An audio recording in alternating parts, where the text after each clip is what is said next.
मेरे प्यारे छात्र एवं छात्राएं वीडियो पर बने रहेंगे। लिखा हुआ है किसी पूर्णांक p के लिए परकैक समपूर्णांकता रूप है। जो होता है वो क्या होता है, समपूर्णांक के लिए होता है 2p होता है। ध्यान में रखेंगे, इसका आंसर 2p हो जा। निम्नलिखित में कौन सी सबसे छोटी प्राकृत संख्या है?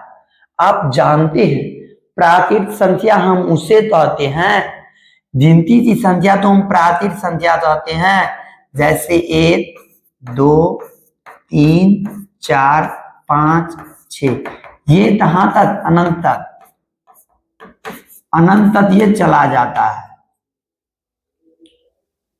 तो सबसे छोटा कौन सा हुआ, 1 हुआ, इसीलिए सबसे छोटी प्राकृत संख्या क्या हुआ, 1 हुआ।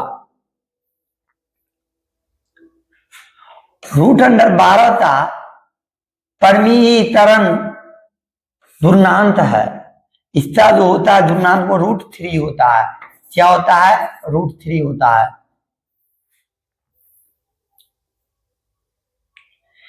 (130) बराबर 15 दूनी 8 जोड़ 10।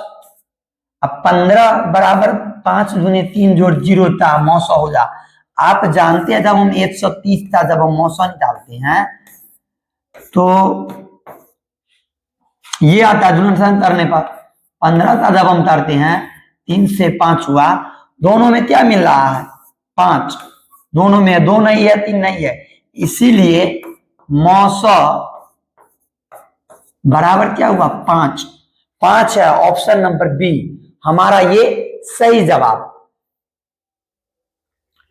यूक्लिड विभाजन एल्गोरिदम दो धनात्मक पूर्णांकों के लिए निम्नलिखित में किसे परिचालित करने का तकनीक है? इसका हो जाए आंसर 900, किसे है 900। क्या होगा मेरे प्यारे छात्र, 900 हो जा। 15 तथा 60 का 900 होता है। आप जानते हैं जब हम 45 तथा 60 का 900 हम 2 से लगाएंगे तो 30 हुआ, फिर 2 से लगाए 15 हुआ, 3 से लगाए तो 5 हुआ, और फिर यहाँ पर 45 है, 45 में जब हम 3 से लगाएंगे तो 15 हुआ, 3 से लगाए तो 5 हुआ। इसमें 5 मिल रहा है, ये 3 मिल रहा है, 2 तो मिल नहीं रहा है, मतलब ये तो 3 मिल रहा है और ये तो 5, मतलब 5 क्या है 15। इसका 900 क्या हो जाए 15। ऑप्शन डी हमारा सही जवाब है। एक अशून्य परमेय और अपरमेय संख्या का पूर्णांक हमेशा हो जा। मान लेते हैं 3, ये परमेय है और गुना करते हैं √3 अपरमेय से, तो ये 3√3 आएगा। 3√3 ये क्या है, अपरिमेय संख्या। क्या है, अपरिमेय। क्या है, अपरिमेय संख्या है, इसीलिए इसका आंसर क्या हो जा, अपरिमेय। यदि p एक धनात्मक पूर्णांक है तो धनात्मक सम पूर्णांकों का रूप हो जा। मतलब क्या है, धनात्मक सम पूर्णांकों का रूप हो जा। 2p + 1 क्या हो जा, 2p + 1 के रूप का हो जा। कैसा हो जा, 2p + 1 के रूप का हो जा। किसी धनात्मक पूर्णांक q के लिए प्रत्येक धनात्मक विषम पूर्णांक का रूप होता है, वो होता है 6q + 1 के रूप का होता है। कैसा होता है, 6q + 1 के रूप का होता है। यदि भाग एल्गोरिदम a = bq + r में a = 72, q = 8 तथा r = 0 हो तो b का मान हो जा। आप जानते हैं a = bq + r होता है, a का मान क्या है 72 है, और बी का मान नहीं दिया हुआ है, क्यू का मान 8 है और जोड़ आर का मान 0 है। आप जानते हैं 72 बराबर हो दिया 8b। अब 8b बराबर हो गया 72, b बराबर हो गया 72/8, कट दिया 9 बार में, तो b बराबर क्या आया 9 आया। तो हमारा b का जो मान हो जा वो कितना हो जा 9 हो जा। Option number A. यदि भाद एल्गोरिथम ए बराबर बी क्यू प्लस आर में बी का मान 61, क्यू का मान 27, आर का मान 32 हो तो ए का मान हो जा, आप जानते हैं ए बराबर होता है बी क्यू प्लस आर होता है।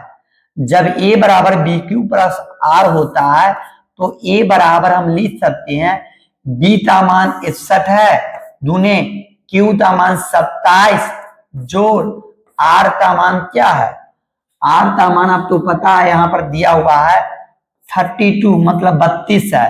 अब हम क्या करेंगे यहाँ पे 27 तो 61 से हम गुना कर लेंगे, 7 2 42 से 2 8 में 4, 6 दूनी 12 और 4 16 मतलब 7 4 6 1 मतलब 1647 मतलब ए बराबर हो गया 1647 जोड़ 32।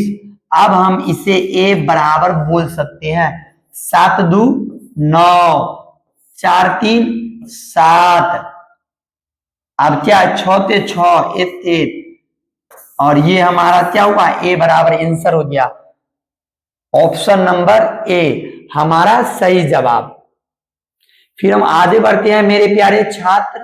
यहां पे लिखा हुआ है यदि भाग एल्गोरिथम ए बराबर बी क्यू प्लस आर में बी का मान 43, क्यू का मान 31, आर का मान 32 है तो ए का मान हो जा, आप जानते हैं ए बराबर बी क्यू प्लस आर होता है। ए बराबर बी का मान यहां पे दिया हुआ है 43 गुने क्यू का मान है 31 जोड़ आर का मान है 32।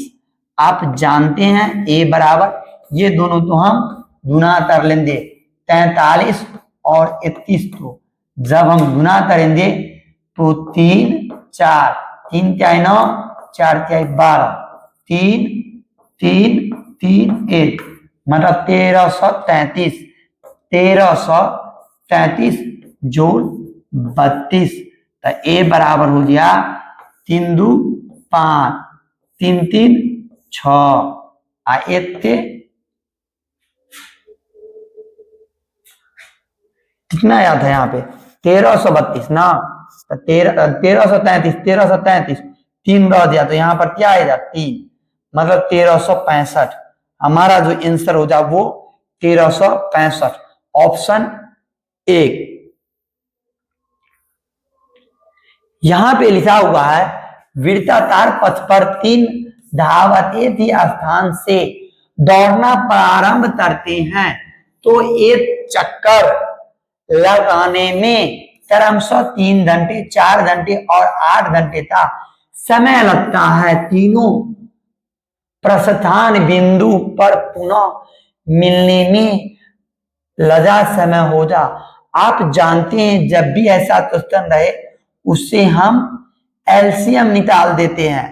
क्या निकाल देते हैं एलसीएम 4 8 और 3 इस सब का एलसीएम निकालेंगे 2 से 3 2 4 फिर लगाएंगे 2 से 3 हुआ 1 हुआ 2 हुआ मतलब 2 दूने 2 दूने 3 दूने 2 इसे गुना करेंगे 2 दूनी 4 4 क्या 12 12 दूना 24 इसका आंसर क्या आएगा 24 घंटे आंसर आया। क्वेश्चन नंबर आगे है वृत्ताकार पथ पर 3 धावक एक ही स्थान से दौड़ना प्रारंभ करते हैं तो एक चक्कर लगाने में क्रमशः 1 घंटे, 3 घंटे एवं 5 घंटे का समय लगता है। तीनों को प्रस्थान बिंदु पर पुनः मिलने में लगा समय होगा। फिर इसे भी एलसीएम निकालेंगे, 1, 3 और 5 का एलसीएम नहीं भाग लगने वाला है तो 3 दूनी 5 लिखते, 5 का 15 हो गया। इसका आंसर क्या हो जा बाबू? 15 घंटे। ऑप्शन नंबर डी हमारा सही जवाब। वृत्ताकार पथ पर 3 धावक एक स्थान से दौड़ना प्रारंभ करते हैं तो एक चक्कर लगाने में क्रमशः 2 घंटे, 4 घंटे और 6 घंटे समय लगता है।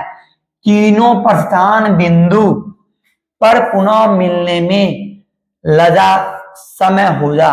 आप जानते हैं 2, 4, 6 का जब हम एलसीएम निकालते हैं 1, 2, 3 मतलब आया यहाँ पे 2 दूने 2 दूने 3, 2 दूनी 4, 4 के 12।